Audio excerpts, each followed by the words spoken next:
Queues. So different type of queues. If you can do QoS, do QoS. Record the packets when you can. Get to know your hardware. Really look at different type of queues you have on your hardware. Yeah, they're just like FIFO queues, different type of queues, DW red based, low latency queues. How do they do buffering? How much memory do you have to queue? What's the queue size?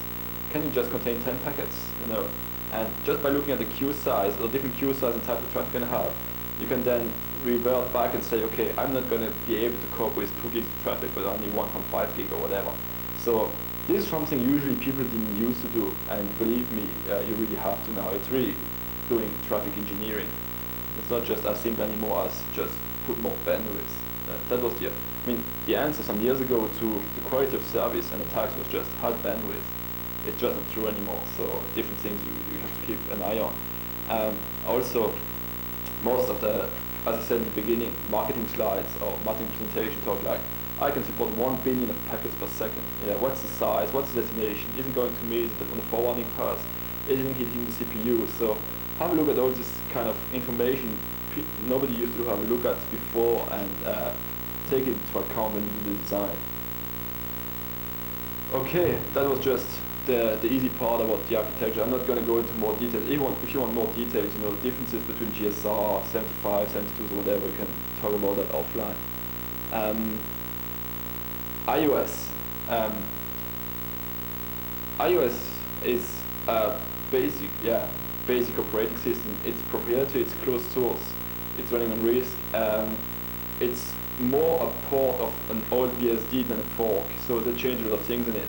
But still, most of the bugs hitting well-known Unix-based applications or libraries or whatever are gonna hit iOS.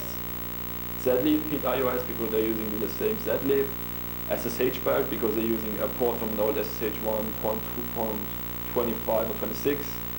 All the SNMP bugs. So you can be sure that if you see a bug hitting a major Unix-based application library and so on, it's probably going to hit Cisco iOS because they may use it somewhere.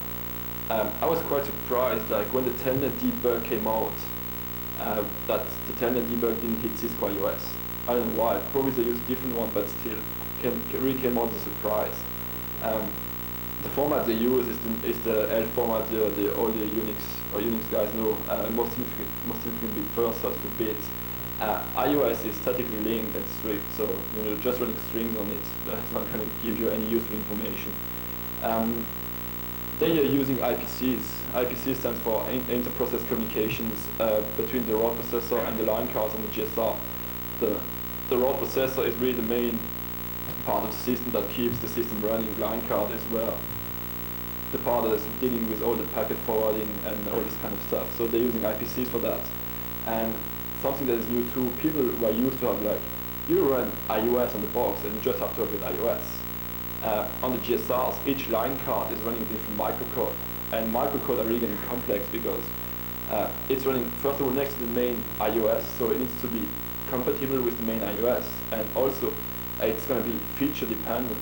So the iOS, the microcode you may be running on the edge, if you need ACLs and NetFlow, it's not going to be the same microcode if you need like QoS and NetFlow or QoS and ACLs. And what's going to happen is, if somebody managing the system has a good idea of, on a system that was just doing like QoS and NetFlow to put an ACL on the interface, well, the box is going to load the microcode that supports the ACLs and drop the other one. So you may have ACLs, but you're not doing QoS anymore, for example. So, and that happens, and also, when you do it, you have a small delay where the router is doing nothing, because you have to change the microcode.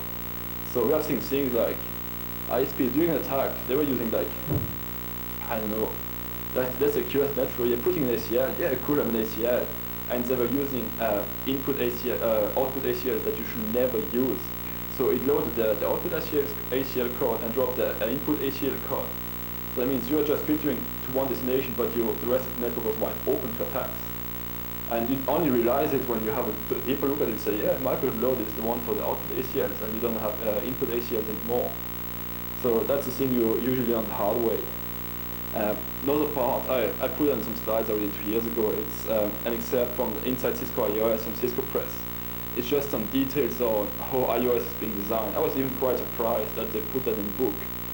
So iOS, the design from iOS is basically done so that everything that needs to be, all the operations that need to be in the box are focused on delivering the packets as soon as possible.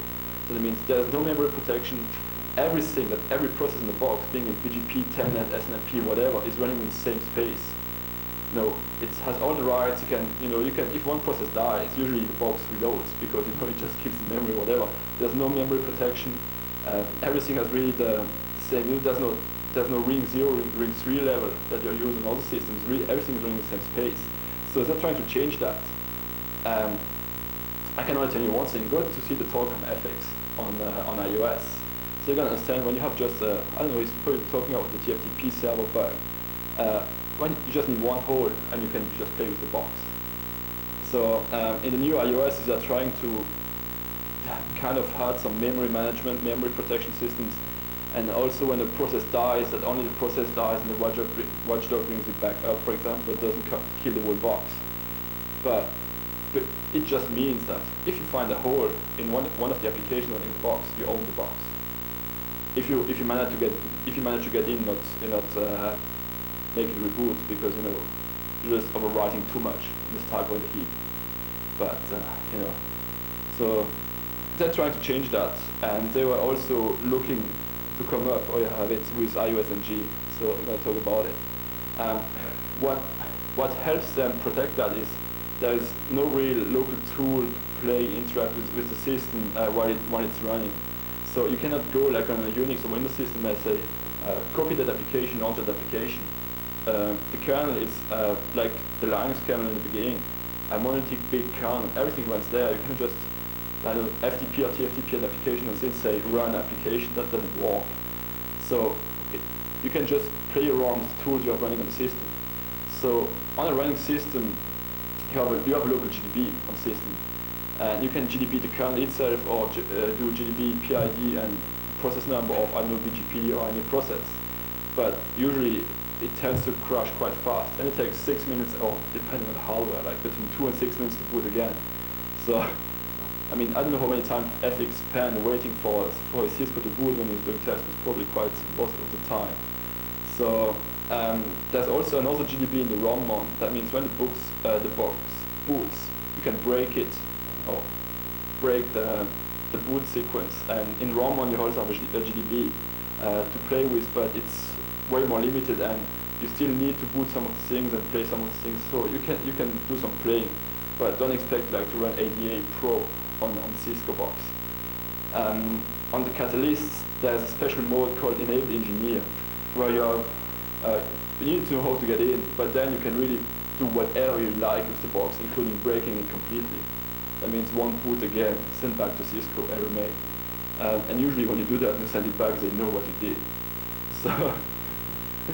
So you have also a special thing on the routers with iOS, with you need a special cookie to get in, but same again, you can break, read hardware, you can change everything you need, and you're done. But if you're going to go to the talk, to see FX talk, just asking how many boxes you break, I don't know. What you cannot do also quite easily, but that is changing, is upload a modified iOS and start it without rebooting the box, like using the Linux 2-kernel Monty approach. But what you can do is, on most of the GSRs, you have 2 raw processors. On most of the broadband concentrators, like for DSL type of customers or cable, you also have 2 main boards. So just easily, you upload the new iOS, or if you can get in the box, you change the iOS of the standby card, and you just tell the system switch from active or passive to active, from backup to active. And that happens without losing any PPP or E session or whatever. So you're not changing the running iOS, but using the fact that you have a redundant system to upload a new thing, and nobody's going to see it ever. The only thing I don't know is, I haven't had a chance to look at, is like if the SNMP codes for the interfaces are also kept in memory, or if they get back to 0, so we would see some peaks in some kind of traffic. But that would be like, I mean, seeing it would only be using a side effect of changing the main to the backup or backup to main. So that's one of the ways of doing it. The other thing is, it's not easy to produce an iOS because you need the source, and well, it's not a ROM officially. And you need an iOS that's going to support the features you need. That's one of the crazy things with iOS. Like, you have 37 different type of feature sets, and Cisco is maintaining 2,500 different images in the wild. So in the wild. So, you know, if you know before that ISP is running 12017 ST3A whatever on the box, and you can produce the same one and upload it, well, then nobody's going to notice it, no chance. But you need to know before. But if you take like an enterprise image that, I don't know, doesn't support, no, a normal IP image doesn't support SSH, and the ISP using SSH, well, you change iOS, SSH not working anymore, you know. So that's also one of the things that makes exploitation quite complex. Cisco was saying like already 2 years ago that they were working on something called iOS Next Generation, and they're going to have something which is quite interesting, is like with Linux. You start with a Monte Carlo, you had modules. So they're going to do the same thing, and the goal was to reduce the number of feature sets and only load like ATM code if you have ATM interfaces. I mean, who needs ATM interface or code in memory and using memory if you don't have ATM interfaces, for example? Or I know same if you have, I know, why need QoS if you load QoS if you don't need QoS or whatever. So that would be one of the things of loading your own piece of code and running it. But they are still not to the point. There's some alpha code around, I've been told, but no, not to the point where they're going to replace in any of the next iOS releases the existing iOS we know with this iOS Next Generation supporting modules. Okay, ACLs in the core, kind of 101. You guys are probably used, depending, most of you probably running Cisco hardware of some kind. You have the normal kind of extended ACLs that you can use on normal iOS with the IP plus feature set, or using iOS firewall that is included also in the low-end devices. So this kind of normal extended ACL where you can filter source, destination, port, type of protocol, or so on, are fine for home usage, so to say. Each ACL, an ACL, you have each time you have an ACE, an entry, and if you start for each packet that has to be processed and go up the ACL path, it's going to compare it to each ACE you have in the ACL. So if you have one packet entering and your ACL is like 20 ACEs, it's going to do 20 comparisons. If you have 100, it's going to do 100 for each packet. So it's just fine at home with low bandwidth, but in the core or at the edge, you just activate it and the box dies. It's like probably you can cope up to like a few megs of bandwidth if you have like less than 10 ACEs in an ACL, but that's it. So since the need for ACLs came back, Cisco implemented something they called sometime turbo ACLs. The new name is compiled ACLs. So what they are doing they're taking the ACLs, looking at all the ACEs and generating a binary tree. So the number of lookups you have to do for each packet is constant, it's five lookups. So you can have ACLs like with 100 entries, the lookup time, or the number of CPU cycles you're going to need is going to be fixed, but it still needs ASIC cycles. A lot of documentation saying, yeah, CPU impact is 0. Yeah, right, but the ASIC still has to do the 5 cycles per packet. So that's one of the things of doing it. Then we found out that, well, on the engine 0, this is software based. So compared ACLs, engine 0 means normal ACLs, it's basically said. So all the new types, like engine 1s and the more recent ones, support real compiled ACLs without trouble. The only issue is that if you have Giga Ethernet into the 3GE, 3 times Giga Ethernet interface with engine 2, the microcore doesn't support ACLs. So lots of peering points or hosting centers use that to deliver Giga Ethernet services to customers where you can filter.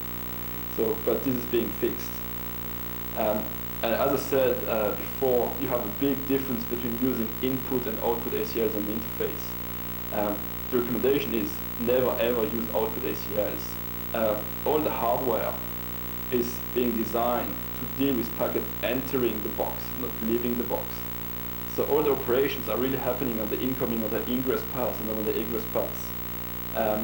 And you have an output ACL support on the GSRs, for example, but in fact the box is generating an input ACL on all the interfaces. So if you have input ACLs in one of the interfaces and you have like 20 interfaces on the 19th also interface, you're going to have a hidden input ACL, which you may forget, you don't take into account when you're looking at the CPU cycle, CPU load, or whatever. So keep that in mind. Also, input ACL, it's compiled and not hitting the CPU only if you don't use port filtering.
But that's going to eat memory because it's going to reserve the memory when it boots.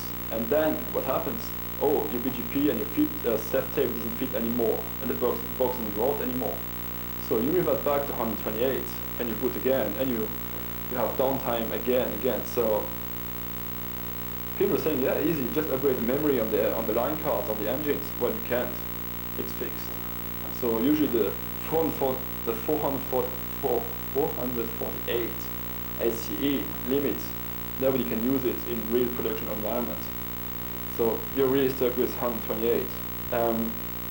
I don't know if they're going to do something like in between. So, as I mentioned in the beginning, filtering, you should do filtering at the edge. Filtering at the core is just really a killer. You're not going to survive it. And you're going to have problems like, it's going to work on the normal operation, and then you lose a link. And packets are coming on a path you didn't expect the packets to come, and you're going to drop them. So do it at the edge, and as I said, it really implies that you have really structured address plan. Otherwise, it's just you're going to hit ACL limit, you're going to miss one, you're going to do mistyping, you're going to filter whatever out. So make sure the address space or the address plan you have is really structured. At the router level, basic stuff. Filter out your core address space to avoid spoofing, like UDP sessionless. One of the things that the SNMP attack was not that critical if you are filtering. The problem is, if somebody knew which ACLs allow UDP packets to 161 UDP on the box, you just spoof them, inject them from the network in your network. So if you don't do anti-spoofing of the core at the edge, you just have no chance. And Cisco also in the new iOS came out with a new feature called the Receive ACL feature. Before you had to apply on each interface an ACL to filter traffic hitting the router. So now with the IP Receive ACL, you just do one and it applies it at the raw processor level. So it's kind of virtually on all interfaces and makes things much more easy. The next thing, when you do filtering, when you activate ACLs or change ACLs, check if you didn't change the microcode that is loaded. Check the CPU usage, because if you have a hit on CPU, something must be wrong with some of the ACLs.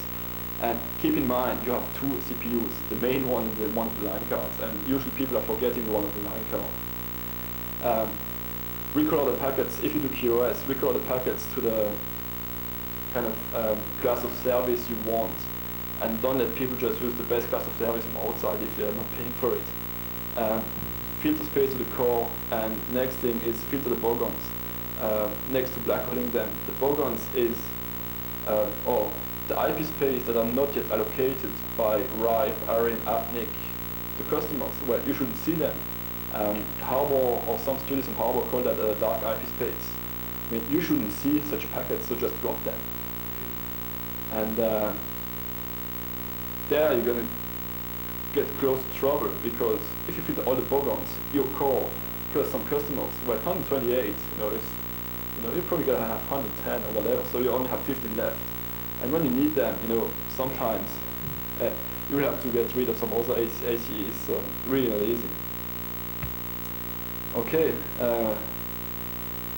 about the configuration. Before you go live, like on any system, turn off all the services you don't need. iOS, for the current iOS release, is a little bit like any Red Hat, Windows, whatever system you put it up. You have everything that is just available that's running.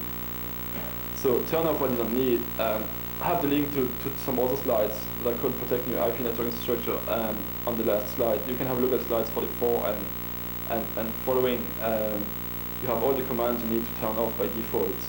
In 12.3, Cisco is coming out with another secure script that is doing more or less the same thing. And local accounting is really broken. Will also support XML format, will make parsing much easier. But keep in mind, don't keep logs local on the system. Reboot means they are gone.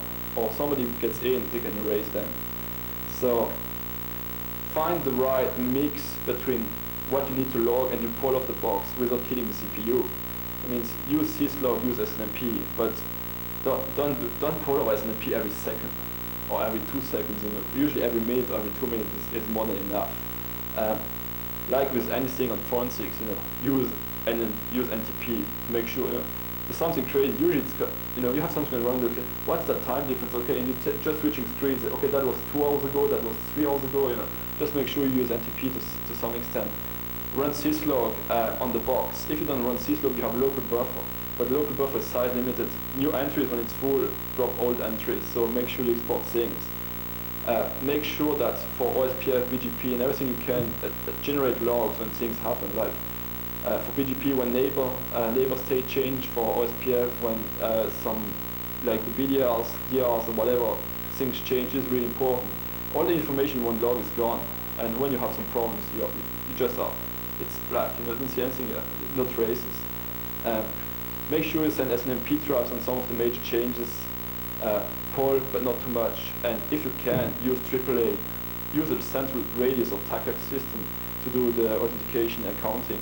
And don't just use local passwords, you know, not the type 7 type of passwords, or being it for usernames or enable password type 7. You can reverse it. It's just encoding, it's not encrypted. So at least use type 5, which is MD5 based. Or better, use central system, the AAA system. Again, NetFlow is the basic thing you want to use in export things. You don't need to use commercial solutions to analyze the data. Just taking like FlowScan, Argus, or whatever, or the GPL tool is going to work if you have low bandwidth and don't generate like tons of logs a day, accounting logs a day. You can also have the box automatically generate a core dump and crashes and upload over FTP the core file to a central system. Issue is, when you reboots and uploads the file, the box is not coming back up until it has finished uploading the core file. So depending on the network architecture, might not be a problem because you may have a backup path. If not, uploading a core image and a GSR may take up to 10 minutes. So take that into account when you do that. Put ACLs, first of all for filtering traffic into your core, but also traffic hitting your box. Being it using the IP receive ACL feature or for access control, like don't leave SNMP, Telnet, SSH, whatever open to the world. Put an application ACL on it and try to be quite restrictive. Another thing you have in the box is the config register. That register is going to define how the box should behave when it reboots. The normal setup is 21.2. That means when on crash, just reload and restart. If you put just 4x0, on crash it's going to reroute and stop and wait on the console until you tell him or continue to boot. So that's one of the ways of fighting against FX. The thing is, if the box is far away and you don't have any out-of-band thing, I mean, you're going to take your car. And usually it's 4 o'clock in the morning on Saturday, so keep that in mind. And if somebody gets into the box and hacks it, you can change it. So it's something you can just configure. The scheduler is the system that's going to allocate time to packet processing, process switching, whatever. So by default, the values should fit for most of you. If you get some packet per second attacks, you may have to tune the scheduler, but that's not kind of usual. Another thing to fight what FX is doing is to use debug sanity. That thing tells the box that on every malloc or memory allocation or freeing of memory to check what happens and to do a clean allocation and freeing. there's a performance impact, but it may save you against some of the FX overflows. But just working in the lab, like 2 meg of bandwidth afterwards, useless. Okay, router configuration. I'm running out of time. No, 5 minutes. It should be okay. So as I said, export what you can. syslog, SNMP, AAA, Cordant, NetFlow, whatever. The box basically needs when it boots on that part. You can boot over DHCP, boot P. You can FTP the configuration if you want to. You can even TFTP the iOS on boot. So if somebody breaks in, you could just tell the box, boot and TFTP the configuration and the iOS image from my server, not from your server. So I can just easily tell him to boot with a broken image or broken configuration, change configuration or whatever. Things running being stored locally or remotely, locally, being in flash, NVRAM or DRAM, so running iOS, then you start up and running configuration.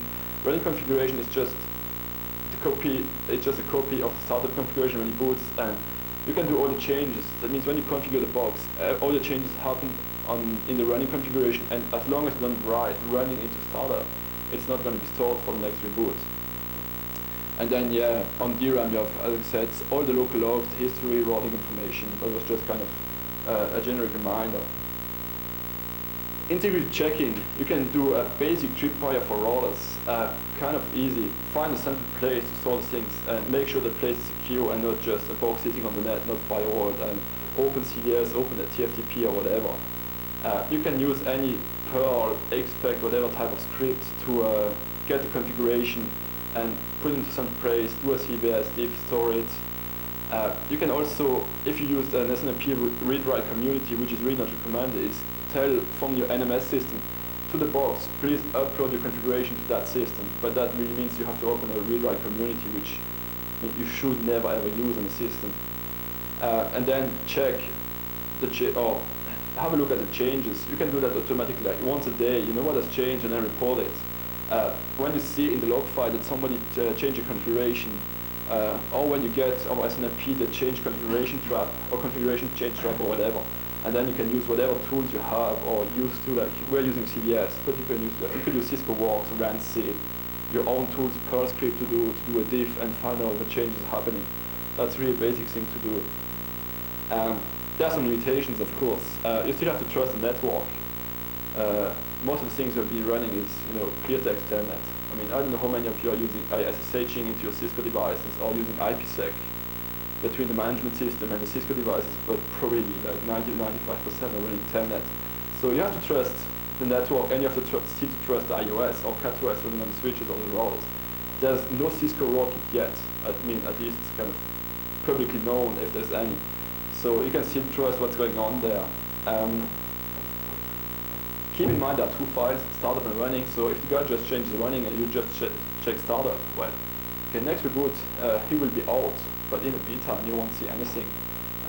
If we use the SNMP real community, the Cisco MIB is called Cisco config-something.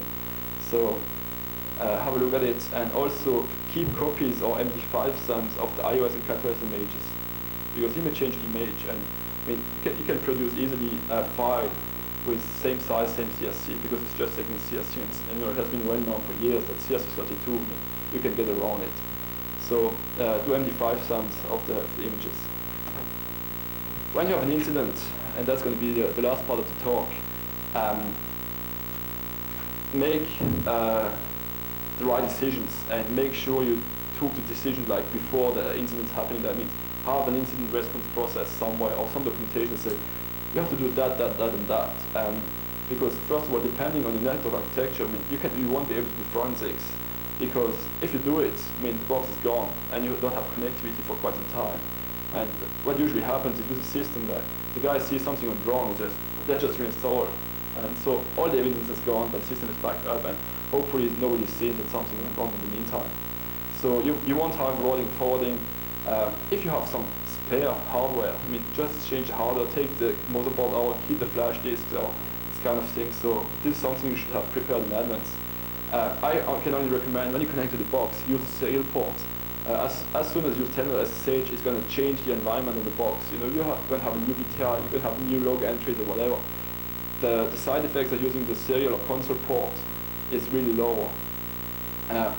Do all the things you can before you reboot, because most of the things will be done after reboot. So if the guy is not stupid, he's going to kick you out of the box. I mean, he's going to make sure you won't be able to connect to the box, and then you're going to have trouble, because the only information you're going to have will depend on what you configured in the box before, or the login. If you didn't have any login and you're out of the box, you're dead. So if that happens to you, at least you nmap the box, try to SNMP walk it, maybe you forgot to remove SNMP access. Depending on the network environment, if you have some switches somewhere, just do a span port or mirror port on the switch and get all the data that enters and leaves the box. If the guy connected to it and you don't have SSH, you're probably using Telnet, so you may be able to find out what the resource is and what it's currently doing on the box.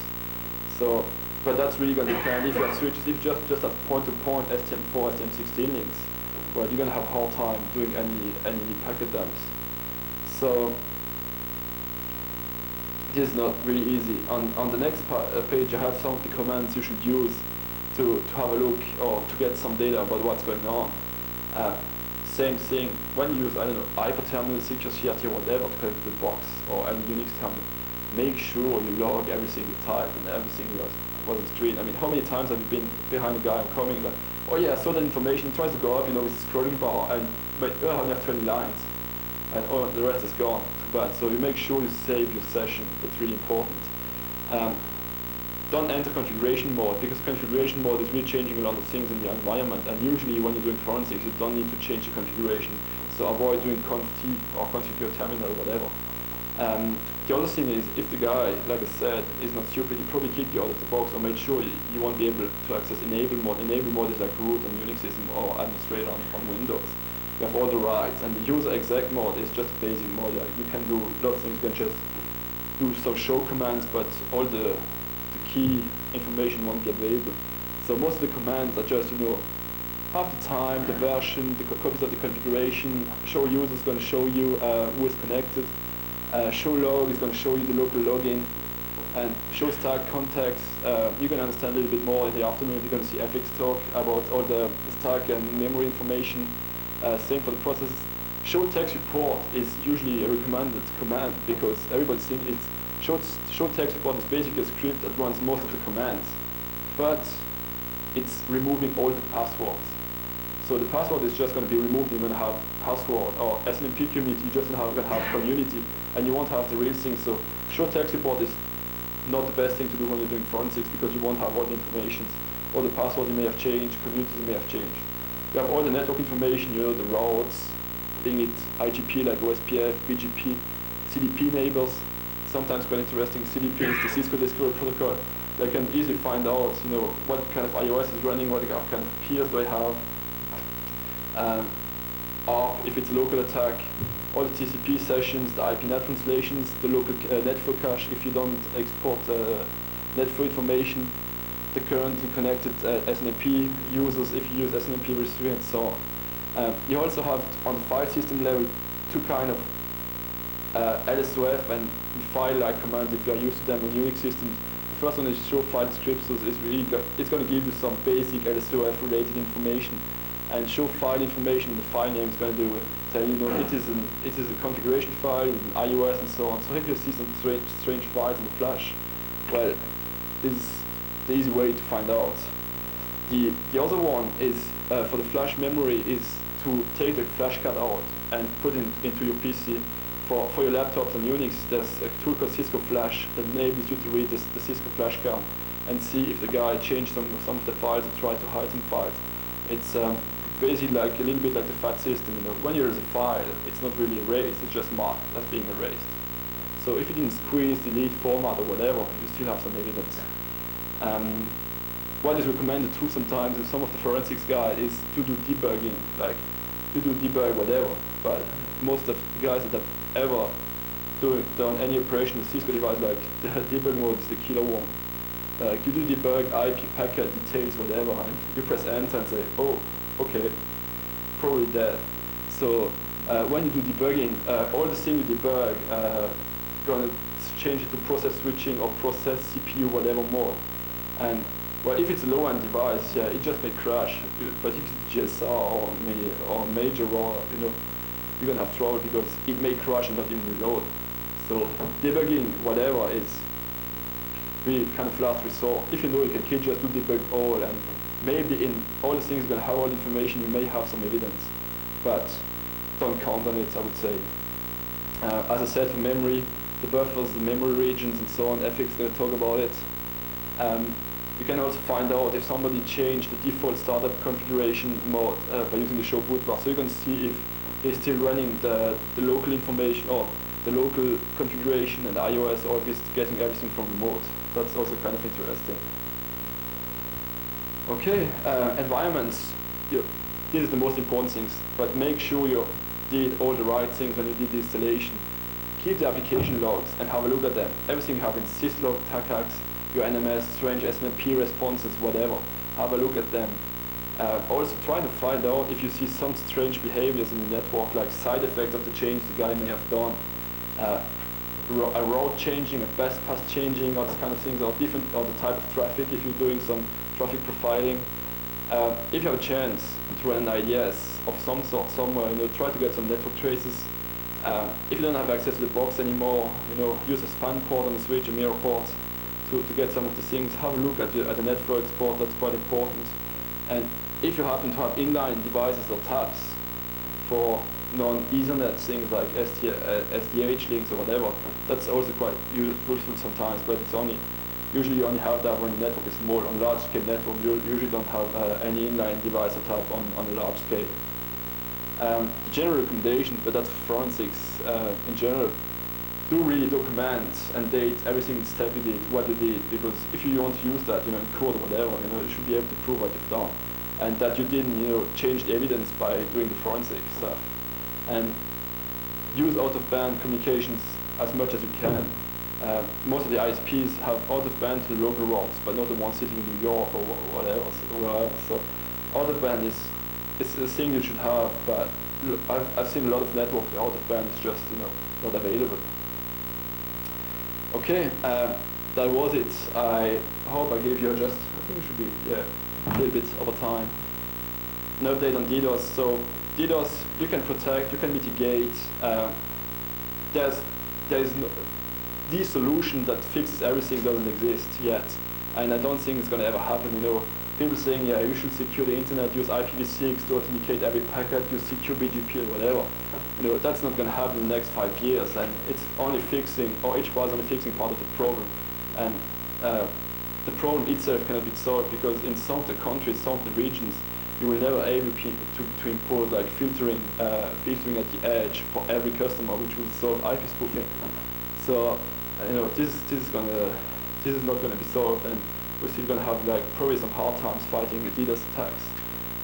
Rather forensics is still quite new. CERT information is telling you you should be able to plan that. If you have an incident response plan for all the other systems, make sure you include incident response for routers, because it's getting abused. And I don't know how many routers I've seen. You can tell to it. You see login, well, Cisco password, Cisco enable, enter, and you're in.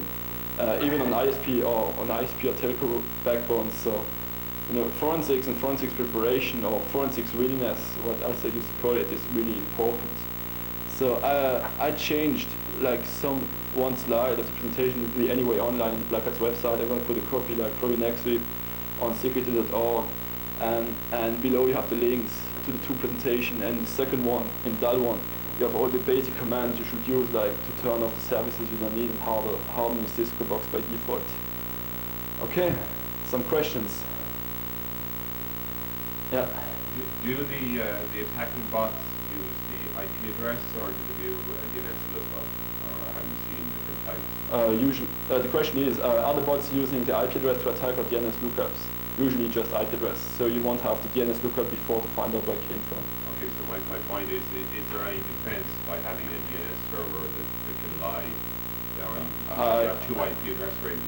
I don't think so, because most of the commands we have seen when the agent or the master agent tells to the bots to attack, they give the IP address or the IP range or whatever, usually not the name. Okay, can you switch the Well, bots will continue to attack the old one as well? Oh yeah, that's one of the things, but depending on changing IP address in one system and updating DNS is one thing. But you have the TTL, you need to expire the TTL on the zone, and usually, TTL is usually 1 or 2 days on most of the zones when you're not prepared. So, well, it's a way, but usually the attack doesn't last 2 days.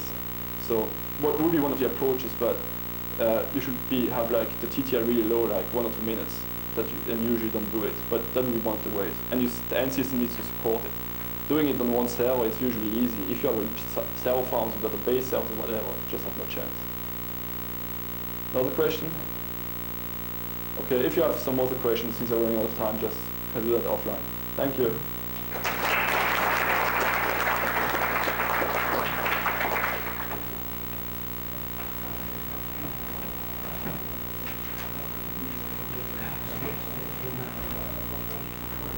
Can I get an amplifier back? Oh yeah, sure. Yeah, have to go to the other room.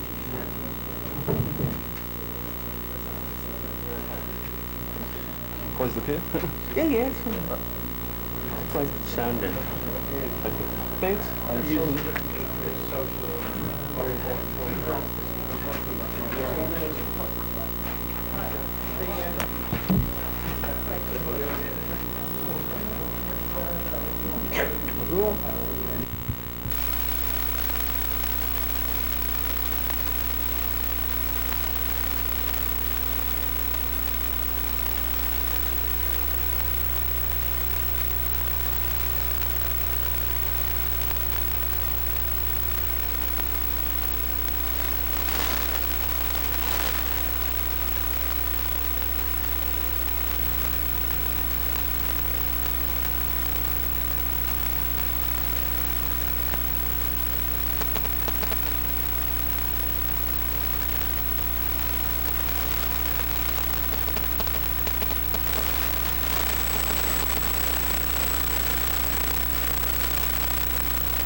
Windows has always been their use of tokens and multiple security concepts process, which is a retarded idea.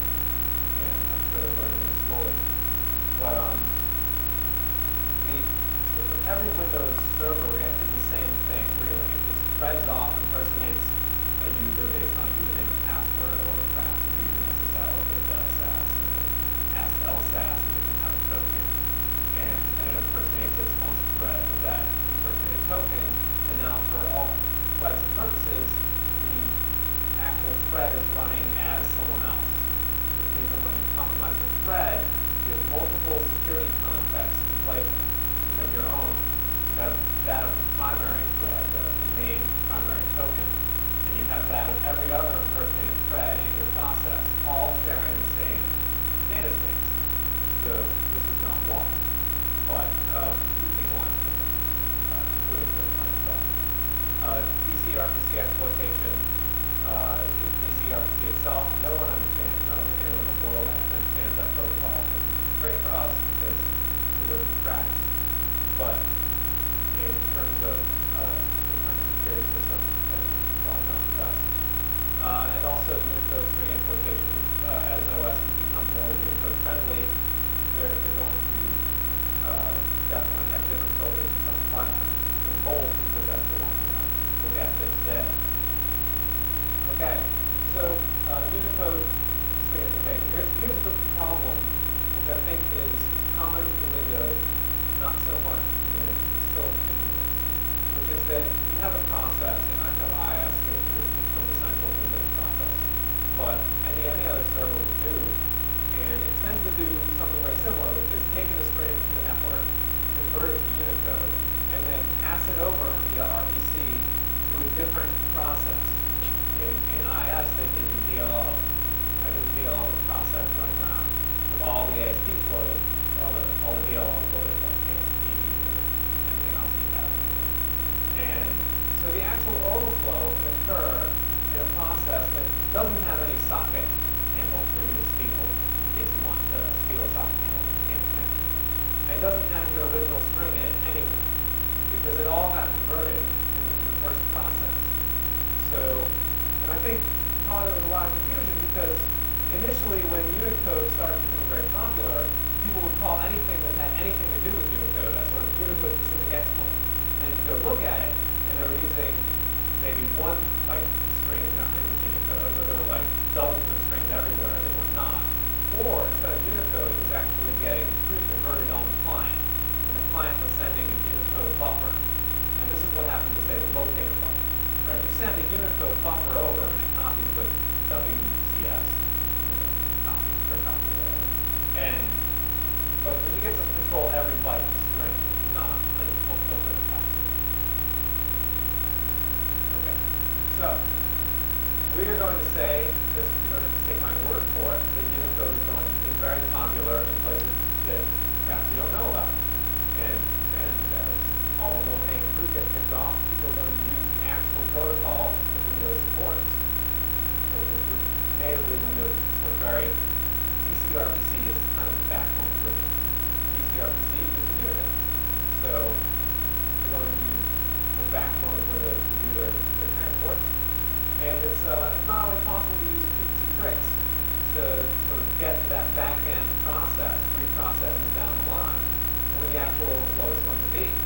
In, I think, Code Red, the %U trick was a breakthrough. We can actually specify any kind of data we want. But that's not always possible. So I think that is why with this presentation tries to concentrate on some things. I wanted to look at the anti-DLL bug, since no one seems to know what it is. You can't use the %U stuff with the anti-DLL bug. It's just a Unicode string. But you can specify a string that does overflow return this. And it's of this format, which I'm going to just AA and BB are just 2 numbers that you get to specify. But the zeros are inserted in the conversion. And it's actually a pretty nice entry to Unicode exploitation because the overflow occurs directly on an info, which means you're running a system and you have the socket handle and you have a lot of other stuff in memory that you can look at. And it's a big process. And unfortunately, in at least the US code, there's no text segments that are mapped to nice areas. most solutions just guess and jump into the heap. Escape. Okay. So this is the first demo. I just want to show you the web dev exploit, which I've written for Canvas, and there's going to be a few differences between jumping to the heap and the way this does it.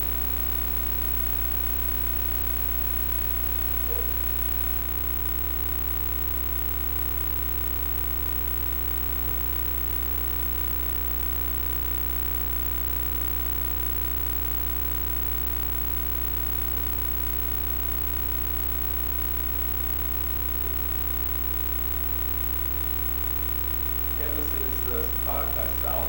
It's basically it's a little high BTK GUI over some exploits. One of the exploits is the web dev exploit.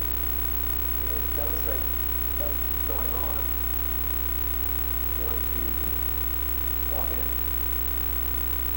and go to Olidebug, which is in my opinion the best Windows debugger for writing exploits in user space.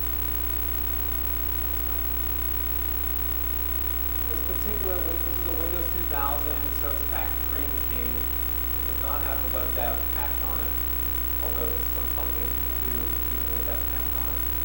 So those of you that spike and feel free to explore. It also has Microsoft Content Server loaded on it and SQL Server.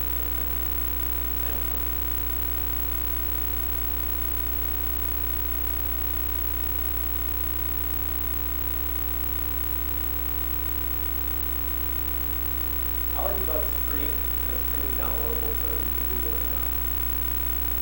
It's not open source, but it has everything. That looks like Olidebug.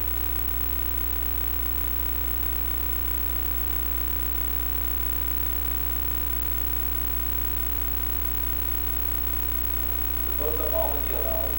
We're going to maximize the VMware image soon, so you can see what's going on. What happens is I run the exploit with Canvas. The first time it doesn't actually work. I have a small bug I'm fixing. And the second time it goes through and actually does exploit target. So we're going to look at that a little bit closely. Not too closely, so don't have x86 experience.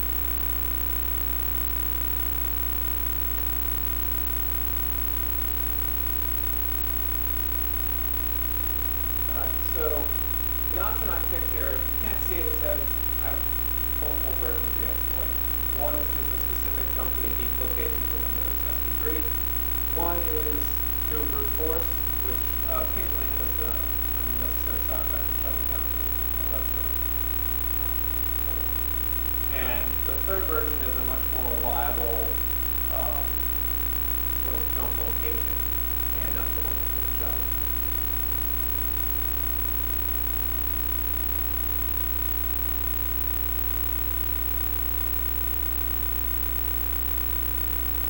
Target is 192, 168, 166, 55. And like I said, the first version is just going to give us a bunch of error messages. And initialize my DLLs on that side.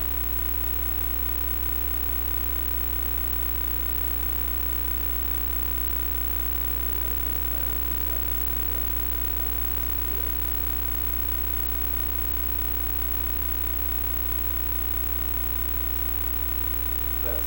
We're going to start off with this demo, and then we're going to kind of jump into the, you can all read ahead a little bit. We're going to jump into the sort of what Unicode is and how to escape the kinds of problems you see with Unicode in one particular way.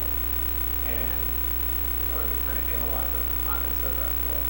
But I wanted to show you this exploit as an example of something that people have been calling a Unicode exploit, which is actually really not. This time it's going to break.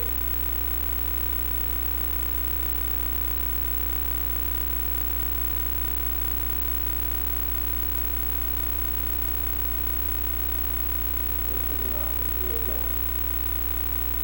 You see it's having a good content there.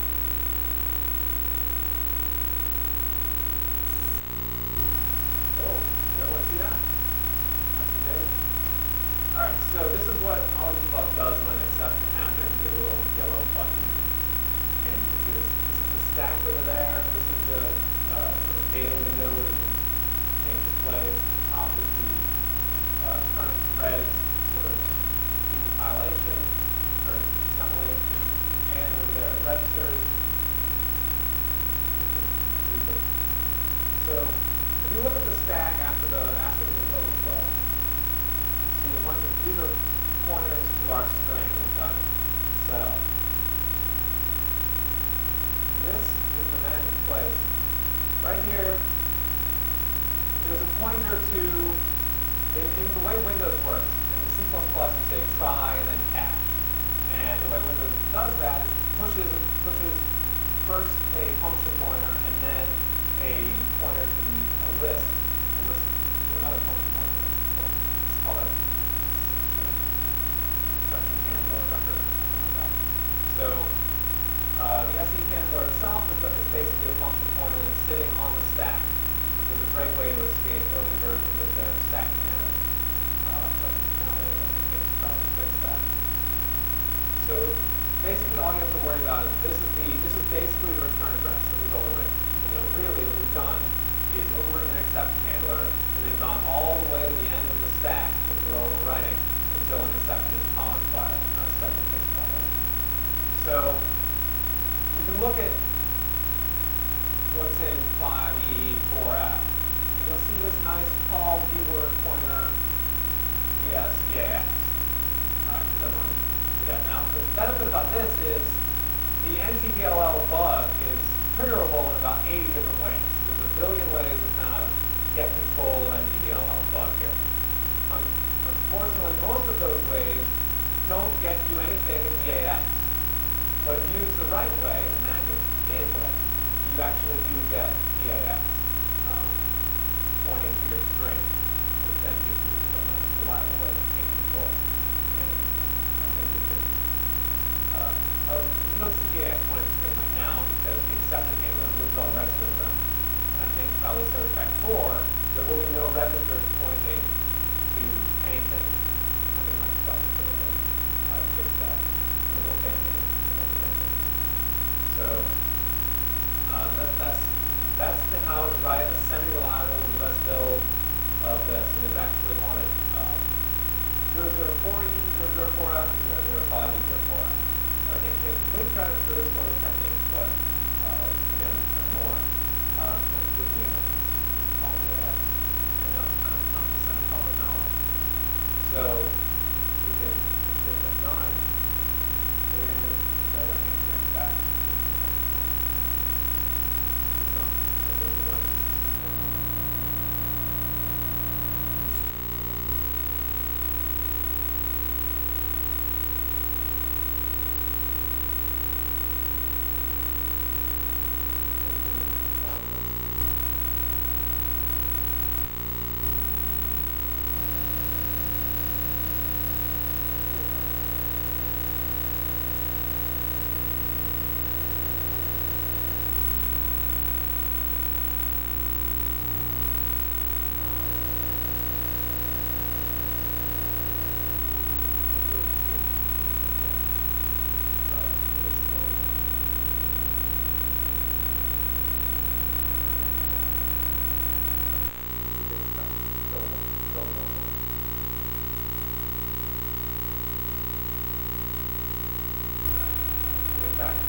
Delve into the Microsoft Content Server vulnerability and how it's different from how easy and fun that one was, which actually probably worked in the background there. That was probably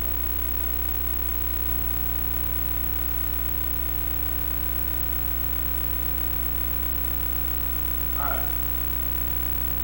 So, a vulnerability comes out in Microsoft, I go look at it because, well, now it's my job, but also because it's fun to hack into Microsoft machines.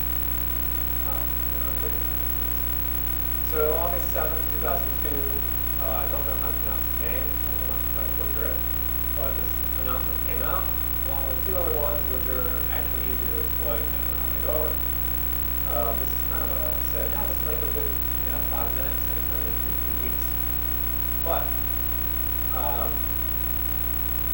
had some interesting notes in the announcement, which is always, the notes in Microsoft announcements are basically misleading by design, and usually incomplete, and sometimes just plain lies.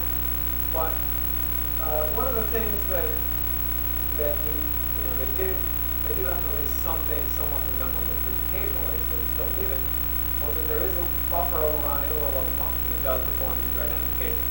That much is true. They have a little PAN number, and they have mitigating factors, which is where they start lying. They're like URL scan, which blocks all URLs that contain non-ASCII data. Yeah, but that doesn't matter, and the overflow is not there. And they also say the attacker will need to construct valid executable code using only ASCII data. Surely not. And I actually read something interesting in Banford's new book, Law and Claim, and he says that when we captured some Germans after World War II who were involved in their encryption program, they said that they knew the Enigma was breakable, but they figured that, it takes a whole huge building full of machines to break this thing. So they didn't think it was a problem, right? And that's the kind of attitude you're seeing here. You're saying, you need, put a whole building full of machines to make this actually a problem. And I think we all know how well that worked out. So the first trick with any of these vulnerabilities is to try to find the vulnerability in question. And occasionally you find something that's like the vulnerability in question, and you don't ever know if the one you found is the one that the report is actually on, which probably means they fixed 4 or 5 different bugs with the same patch. You can usually go back and dip the patch against the thing and find out. But that's really not what I like to do, since that involves work. So I tend to do fuzzing, something I'm semi-known for, being lazy. And I have this program called Spike Proxy, which is a sort of web man-in-the-middle HTTPS web application thing. I'm crushing San Francisco market. But basically, I just browse to the application. I installed it first. That's always the hard part. And then I browse the application, and then I hit, fuzz, and then it crashed, and that's it. So the way to do this, I think it's fun when you guys go back and replicate these results, right? Like scientific method, you should be able to replicate it. But you can take Spike Proxy, you can browse to a default content server, entry, and then click overflow, and if you've attached the right process, you'll see all debug break with an exception. And that process, do we have it on the page? Right. The only one that loads up this local system and is related content server is a security service. So you already know the process when you're doing this. So the request is thus. Basically, they have a domain, they have a list, and they have all these things that you send over HTTPS. And that long OAG4CA thing is actually my username for the machine. You have to have this WinNT stuff in front of it, otherwise it doesn't break. But if you put a long domain name, then you will in fact cause an overflow. And that's that. And there's the page, so now you know. Okay, what's the bug? The bug is this. This is a Ollie debug stack backtrace. You can see it does a WCSN copy. You can see where the destination is. That's a stack address. If you play with Windows long enough, you can see kind of what a stack address looks like. Heap addresses tend to be something like 007, something like 12, so, and obviously there's multiple stacks. This is threaded, but this looks like a stack. And then you can see that you have control of the string, and then the length is extremely long. The length is 40,000, which is what the fuzzer decided to do. So this is what they did. They did a copy, and they used the size of the source. It was fantastic. Must have been during one of those lectures. Okay, so this is what I wanted to show you, like a brief summary, one-page summary of all the other talks you've been to on Windows exploitation, where you have this SE handler, which you overwrite with something, and then you go to a jump EBX or something like that, and you get control of the instruction pointer, which then lets you jump in and you have all sorts of fun. But here's one in a security service. Originally, I thought the control EDI, which is a sure on the tell. That's going to be lost for a while. That actually is not the case. You don't, in fact, have EDI, unfortunately. As you can see down in the slides, it's probably more interesting stuff. Okay, so this has been foreshadowing for a little while. It's not a typical overflow. I mean, no Windows overflow is really typical. Some that are easy and some that are only moderately hard that need most. Various versions of your attack string do exist in memory. Unfortunately, they're all Unicoded.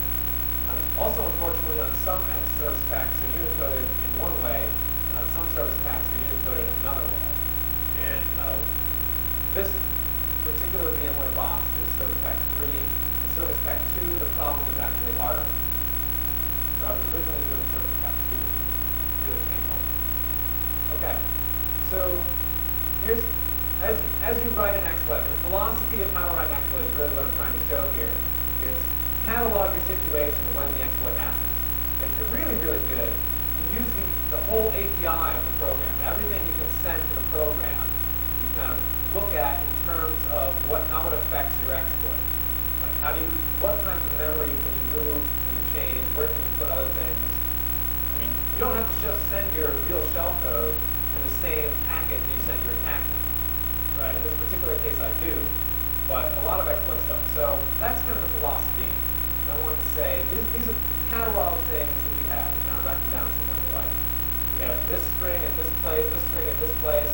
We have this kind of filter applied to each one. They're converted this way.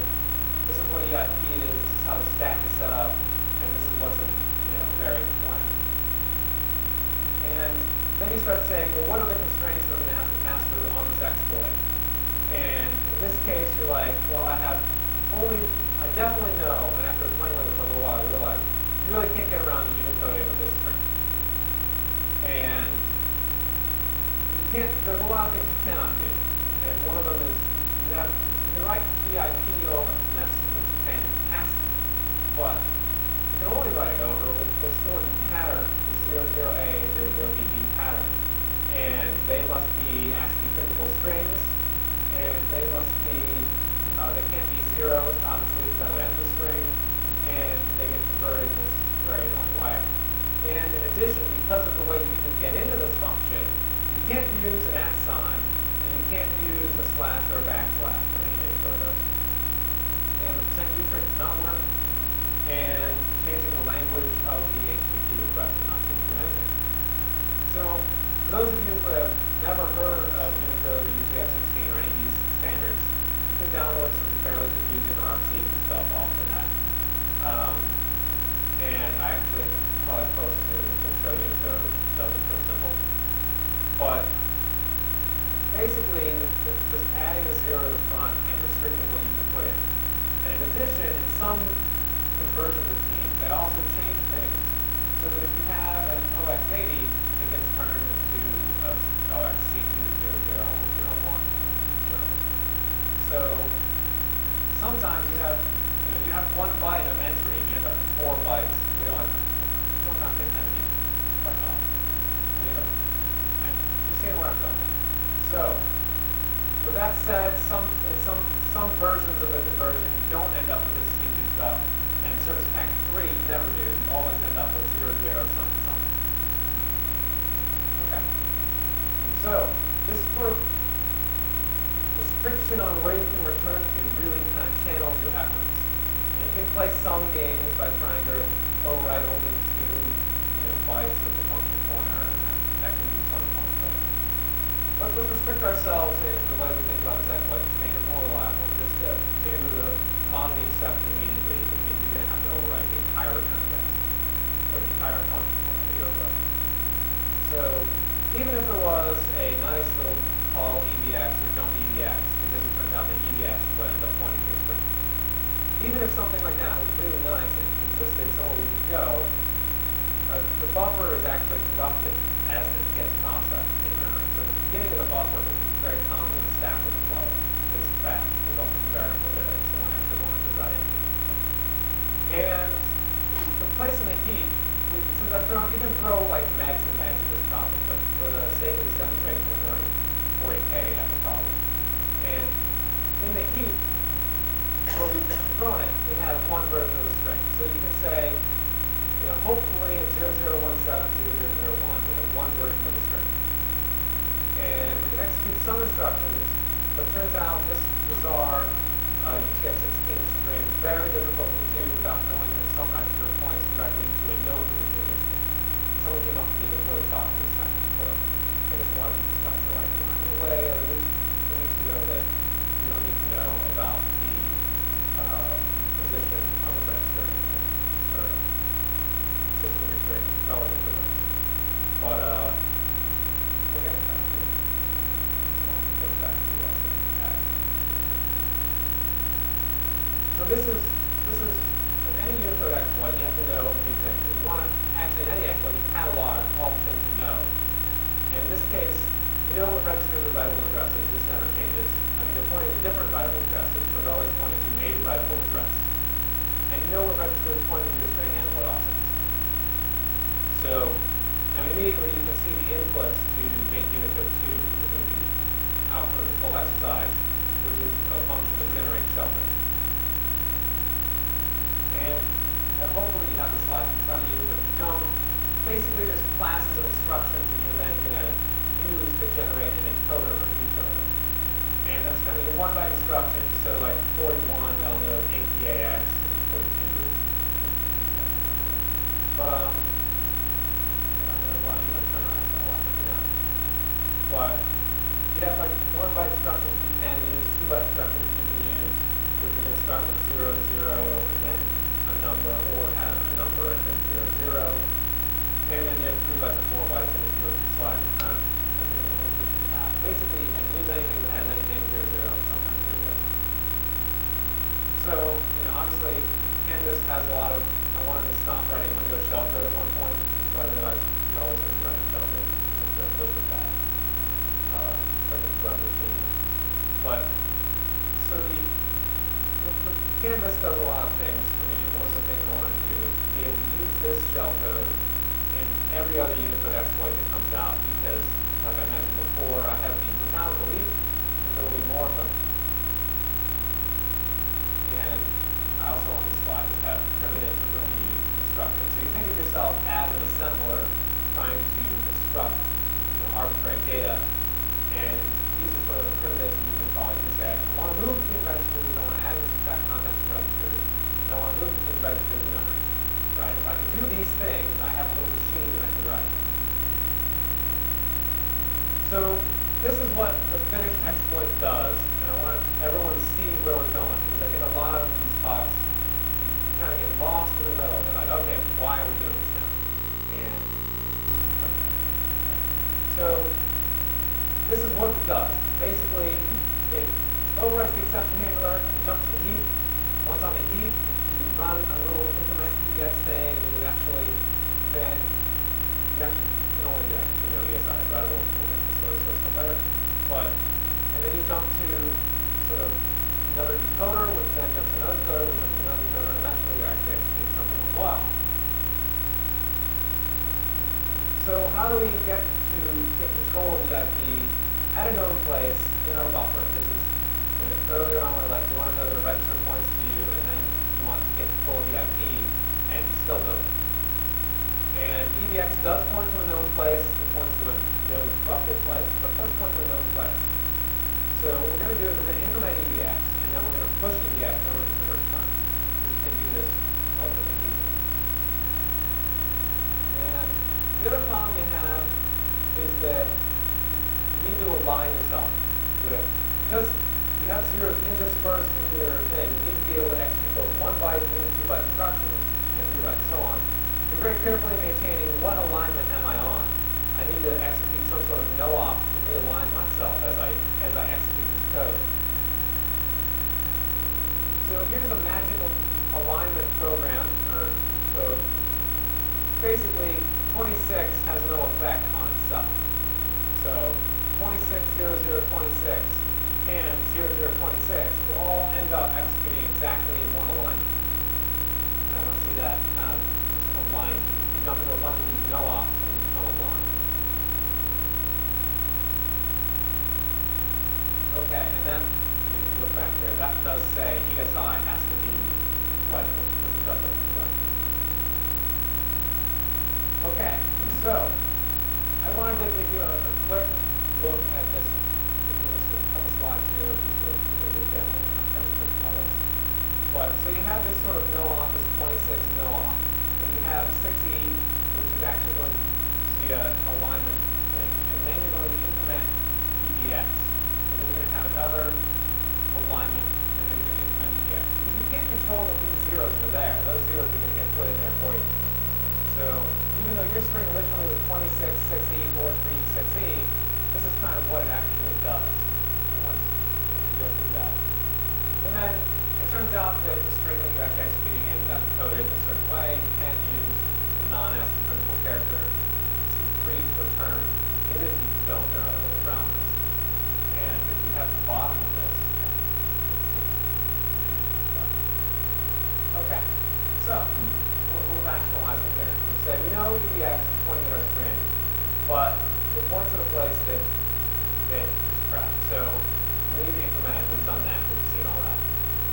And we solved the problem of not knowing exactly where in the heap we are, because the heap moves around willy-nilly in Windows, especially in processes that you don't really control. And so,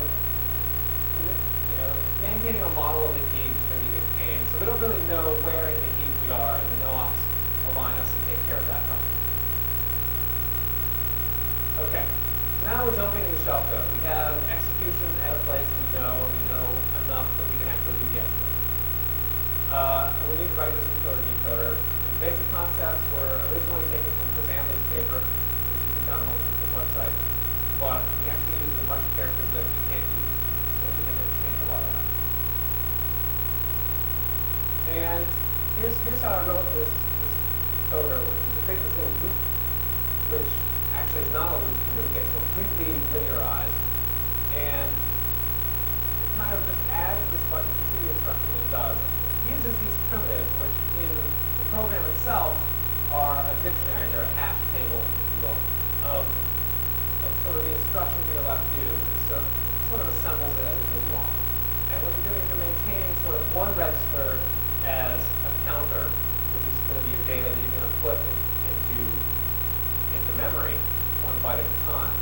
And at the other end of your string, you actually have a big block of sort of pre-printed tables. So you get control of so many bytes. The major problem with this is size. If your encoder is too big, it's just not going to work. And it does get really large.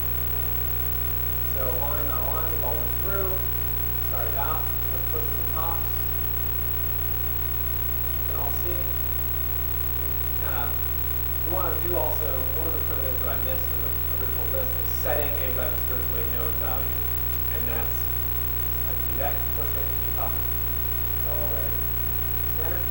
So I wanted to show you kind of what the shellcode looks like. This may be a little hard to read on the screen, but basically it subtracts a known value from EAX, which has already been set. In order to set EAX to something you know, you then kind of you also have to walk your pointer through memory. So one of the pointers is your encoder or decoder shellcode.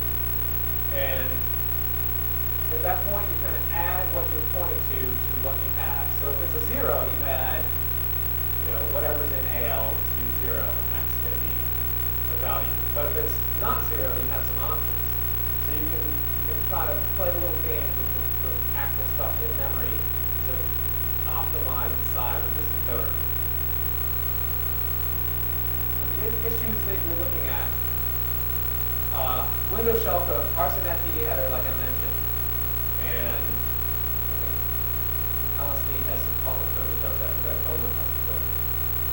The Red Colon's code is separate. I'm not sure what his code is, but it's been out there for a while. You can do this PD header parsing. But the big downside is that unlike Unix shellcode, which can be 23 bytes long and still be great, Windows shellcode tends to become bloatware itself. And if you remember the original paper that started people really looking at Windows, the Dow Windows Overflow stuff, it was like, what are you writing, an MFC exploit? And the reality is, you're writing this giant application to the Windows 2 API, and it gets big. So 500 bytes is not a completely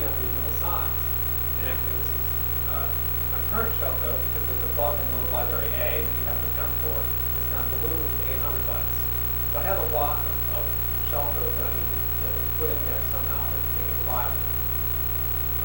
And optimistically, the shellcode is going to get 10 times bigger when it goes through this whole encoding process. But that's too big.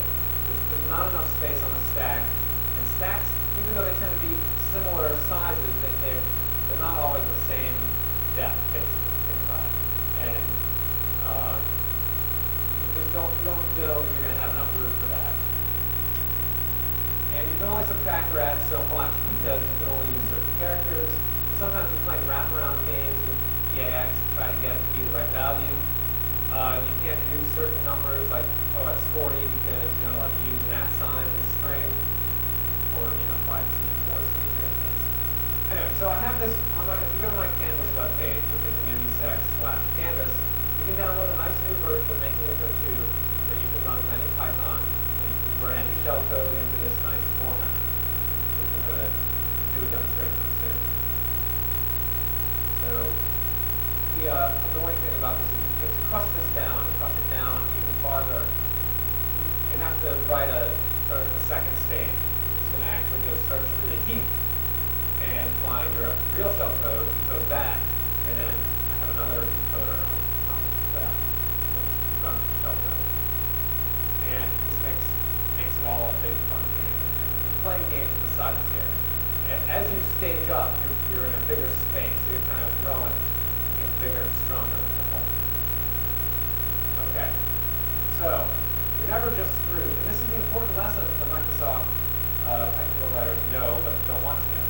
Because it always eventually does work, even in bad times, because sometimes you really want to get into a context server machine.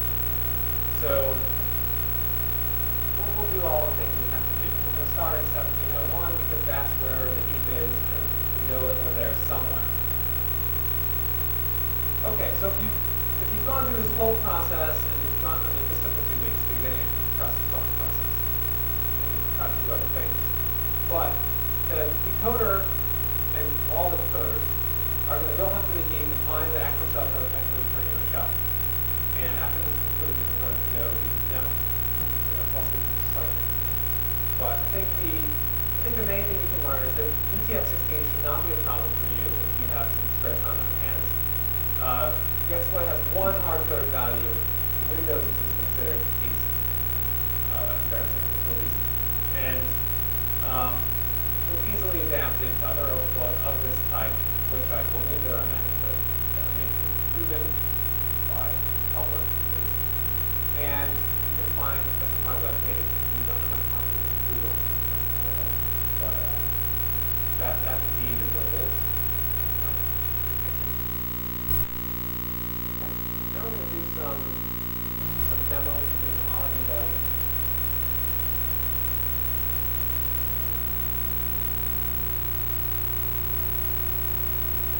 See that it actually did work. I'll show you just how Canvas looks when it's actually working so you can know when I'm lying during my presentation. But when the WebDAV exploit ran, it actually did the overflow, caused a little exception, did some fun things, and then connected back to this other machine, which is at 192.168.161. And at that point, this little listener popped up. And you can do things like upload or download files and run commands and PWD and that sort of thing via the shellcode and does all whatever it has to do to get that working. So that's what happens when it works. So now you'll know if my demo isn't working. You have to close the WebDAV thing because IF wants to die for can't have two exploits exploiting IF at the same time. So if your exploits don't work in a while, that means I'm busy. Come back in 10 minutes. I'm going to give IS a little bit of time to start back up.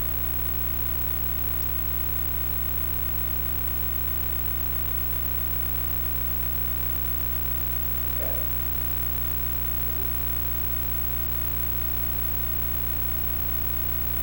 I only have one version for the content server exploit. It's more a technology demonstration than anything else.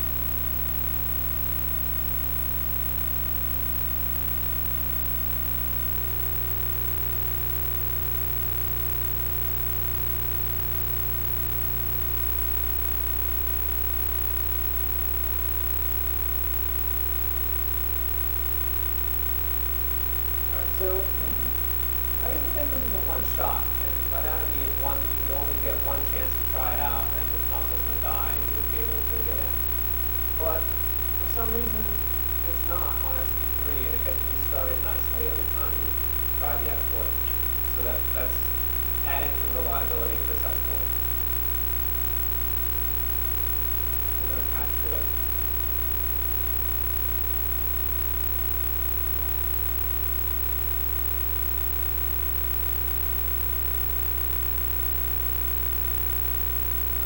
So typical all debug behavior, an access violation has occurred, we're going to get control.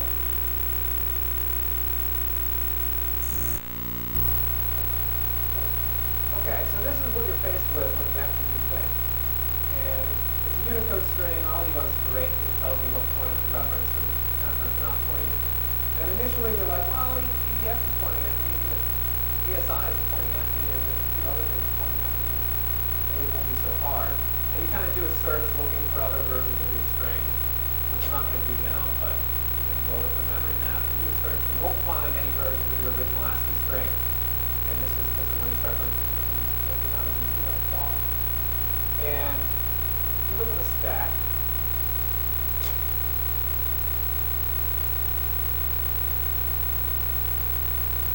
you can see all the Unicode stuff. And I hit the end of the stack, and that's when that's what we're actually seeing here is I hit the end and I don't know what to do. But somewhere above that, hidden in the mess, is the exception handler here.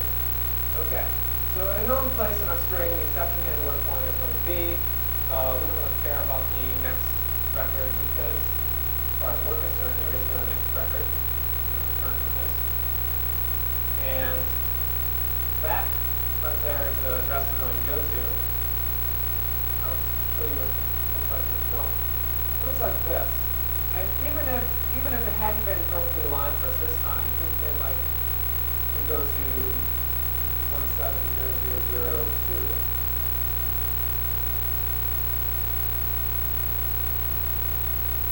You'll see that it doesn't matter because in the end it does get aligned for us. And we spend a few while hunting down through the shellcode.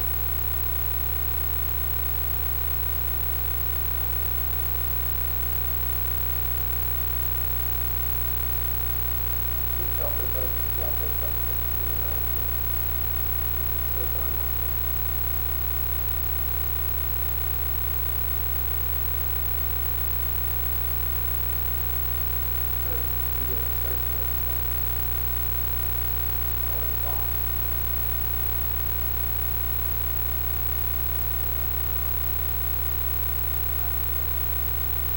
Alright, so here you're seeing what we do. We do a bunch of 6 E's and 4 3's, and there's just a list of these things. So in the actual encoder, what you do is you specify, I have EDX pointing to my string, and I want to increment it by 17, and put that here. So there's actually a whole demonstration for this particular exploit in the code I gave out. And at the end of this, it quite nicely just returns, push EDX and then return. So we're going to put a breakpoint there. And usually one in the frame. We're going to hit shift F9, which is I use handle the exception, and hit the breakpoint. And you can see now, if you do a look at EDX, which is 7. Okay, so here's what happened. This is the shell code. Now we're executing the shell code on the stack where we know pointer is pointing to, and we know exactly what instruction we're pointing at. So we have a push EDX and then a pop EAX, which is going to say, it's basically move one register to another register. And in between that, you have a 3-byte no-off. So you can immediately see where all the length problems are coming from. Because every time we want to do a simple primitive, we have 10 bytes or 7 bytes, 6 bytes, 5 bytes, 5. So I mean that simple primitive takes 5 bytes. Some other primitives take other amounts of bytes. And I'm going to walk through briefly, show you that now EAX is pointing at a certain place. We're going to add to it because in our string, at the end of our string, is going to be the sort of mask that we're going to apply to the shellcode. subtract. So you have to kind of add and subtract and play with it. If you want to add OX 500, we have to add and subtract because you can't have a 0 there. Move some rested around. We're going to set EAX to a certain value. You can see EAX just changed to a value that we know. And we're going to start manipulating. In this case, look at, I don't have a laser pointer, but look at the AL basically, is the EA in this case. And you can watch that. That's actually the number we're going to be putting into our shellcode to decode it. So you can watch it as it goes down. In this case, 8B. And we'll show you what's getting decoded here.